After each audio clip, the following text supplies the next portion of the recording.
American women do talk about it a lot. Christian American women don't talk about it a lot. And if they do talk about it, it's like, oh, my marriage, we're not communicating. Communicating is about as far as you get. And I think a lot of times it's in a negative thing. Do you know what I mean? It's not like it's a positive thing, like, oh my gosh, we had a great time last night. I totally agree. Yeah, no one's saying that. Negative, or he doesn't need it, we seem to not need it as much. Yeah. Okay, that's just a lie, because if you were, Yeah. If you're alive, if your heart's, blood's ticking, heart's ticking. Does your blood tick? Because I don't know. Blood beats. I guess I don't know a lot of people that don't. There's other things that tick too. What else ticks? Sometimes it could tick me off. You could get a tick in the woods. Yeah. Some people have ticks, like... I like tic-tac-toe. Yeah. Tourette syndrome people have ticks. Ticks, yeah. Does anyone else talk like this? I don't know. I wonder if America's going to say, why do we need Holly and Charisse? Because this is what all of our conversations are like, too. No, definitely not. Definitely not. You don't think? No, yeah, no. I wouldn't worry about that. So what else about that? Yeah. I don't know. I just gotta say, let's see, I've been married for 16 years now. Mm-hmm. And I think it's just talking about the stuff that we're talking about. I think it's just gotten better and better. Yeah. And I would have never thought that, like all those years before. Yeah. I didn't really think about it then, but I just don't think I would have, if somebody were to ask me, I would have gone, oh, I don't know what it's going to be like. But it's just nice to know. And you go through those lulls, right? It's like not all the best. You just go through different times of intimacy and stuff like that and being more connected. Yeah. I think that's true. And I feel like I'm just really honest with him, too. If I feel like I'm going through a period where I'm not particularly interested, then... And usually they don't last forever. They're not month-long things. But if I end up with a week or two where I'm just, feeling swamped or whatever and feeling like probably any of his advances I'm not going to be that interested in, I usually will try to tell him. Well, here's the thing. I'll say, I'm really having a hard time with this, and I don't want to ignore the fact that you have these feelings and that this is important for you. So, I'll try to find time, or I'll try to give you clues when it could be a good time, or I don't want to ignore. You still can't ignore the fact there's a need. It's like ignoring the fact that your kids are hungry. Right. That's not going to make the hunger go away. They're still going to be hungry. You got to feed it.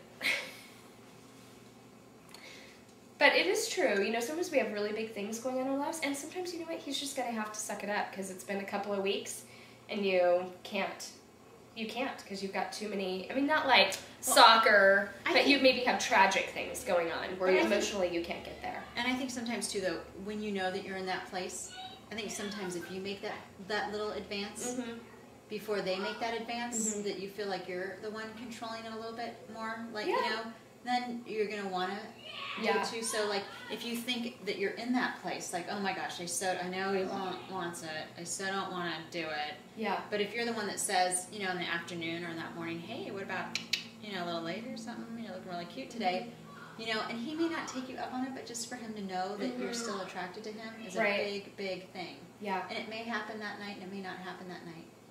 I think you're right. I think they're afraid that if they say that, it will happen that night, because he's not going to forget that. Right. But if they come to believe that the thing is that hopefully I'm the only one he's going to have his whole life, right? So I want him to feel like that was a great thing to do, that he married me. Yeah. Yeah. I don't want him to be like, oh, whoa, I picked a winner. Like, she is never interested, doesn't care. Yeah. And also, like, when I've had times where I've been a little frustrated or felt like that wasn't going well for me, or I was irritated with him or whatever, I always come back to looking at my own boys, and so some people out there in Webland may not have boys. But, I look at my boys and I think someday they're going to grow up. I want them to have wives that want that kind of intimacy with him. I don't want to think that part of his life is starved because she's just made herself too busy, or she's just decided that isn't important anymore, or for whatever reason she's decided she's not desirable anymore, and so she's not doing things to just take care of herself and believe in herself and have that self-esteem that goes along with thinking I'm a desirable woman. Right. I'm hot. Everybody wants me. Hot. Psst, Yeah. Understand. Not everyone wants you. No, but it's good to feel that way. It's really good to feel that way. Because you're only giving yourself to one person. Right. But, you know, if everybody you want to wants think you, everyone wants everybody you, would want you. even though you're giving walking down the yourself to street one. and everybody would be like, dang, I missed out on that. You'd be like, yeah, you did. Because I'm all that. You know, I'd be like, yeah. Yeah. Makes you feel good. How many people out there do you think believe what you just said, and we're going to get like nasty hate mail or something like, she thinks she's so, what is she thinking? Oh, that's fine. Just, you know, send me a picture of your husband.